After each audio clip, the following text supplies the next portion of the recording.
learning how to do what he does. And they kind of ruffled some feathers. One thing led to another. Jesus got arrested. Jesus was crucified on the cross and was killed. The disciples were really sad because their Jesus was gone. They didn't understand why he came. They didn't understand that his plan was to die and then raise again. Even though he told them, going to raise again on the third day, they were still skeptical. They were human, just like us. They had their doubts. So Jesus was in the tomb Friday afternoon, all day Saturday. Sunday morning, Jesus is resurrected, which is kind of an amen moment, right? Jesus is resurrected. Who was once dead is now alive. The sacrifice for our own sins is back alive. That's the power of the gospel right there. That's why we're here and celebrating life, because he did that. But the disciples didn't know what was going on. The disciples were still thinking in human terms, he's dead. And so Luke chapter 24, we come to this part of the story. He's been resurrected.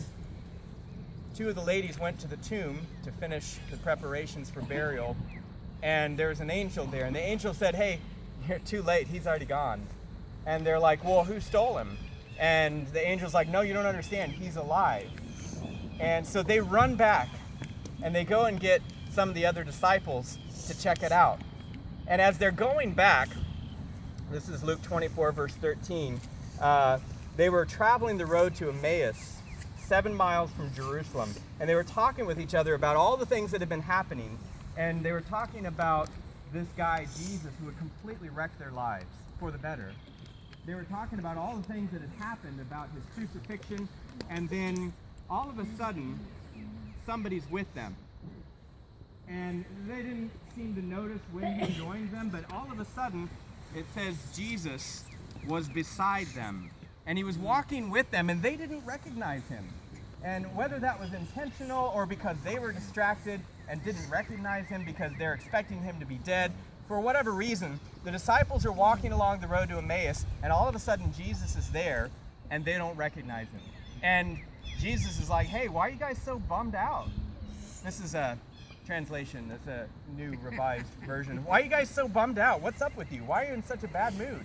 And they're like, are you a stranger? Do you not know what's happened this weekend? And the guy's like, no, tell me. Jesus, I think, has a sense of humor. And I think that this is another example of when God plays a bit of a practical joke on humans, because he can. And we're supposed to enjoy humor. That's what I'm taking out of the story. So Jesus is walking with him. He goes, no, I don't know what's happened. Tell me all about it. And the disciples start telling Jesus about himself, that they don't recognize him. And eventually, he says, why are you surprised? He looks at the disciples and he says, you should have been paying attention. If you had been paying attention, you would have known this is what was going to happen. And the disciples are like, what? That can't be. Who is this stranger that knows all these things? And he then goes through this deep Bible study with them, prophet after prophet, all these things, Old Testament Bible study with them there as they're walking the road to Emmaus. And he just lays out all the prophecies of what would have happened. If they were paying attention, they would have known it was going to happen. And then they get to the house. And they sit down with this stranger to eat supper, because that's what you're supposed to do when you find a stranger, is take them in, by the way.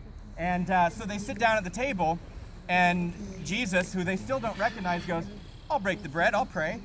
And it's at that point that he takes the bread, and he breaks it with them, and they go, oh, that's Jesus! And poof, he's gone. He's got a sense of humor, right?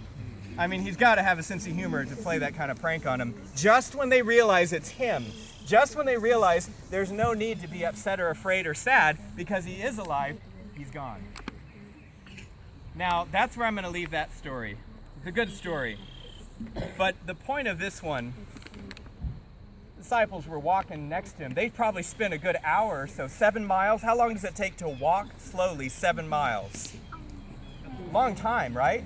Maybe an hour or more, depending on how quickly they were walking. If they're talking, they probably paused to debate a little bit and then walk a little bit more and then pause. They could have been with Jesus for easily 2 hours or more, and they didn't even know it. They didn't even recognize him. Sometimes we go through life and we're so focused on being bummed out or discouraged over one thing or another, or focusing on good things, that we miss Jesus walking with us. So we're going to do an activity. And again, you have an assignment. Audience has an assignment to point and laugh quietly if you feel such a desire. Or you could cheer. You could cheer the people on. That's a good idea. What I don't want you doing is being disengaged from what's happening. I want you to pay attention. I don't want you nudging your neighbors and talking about something else. We have one club today that's going to do this activity, and this one club has a special task. This task is to move this A-frame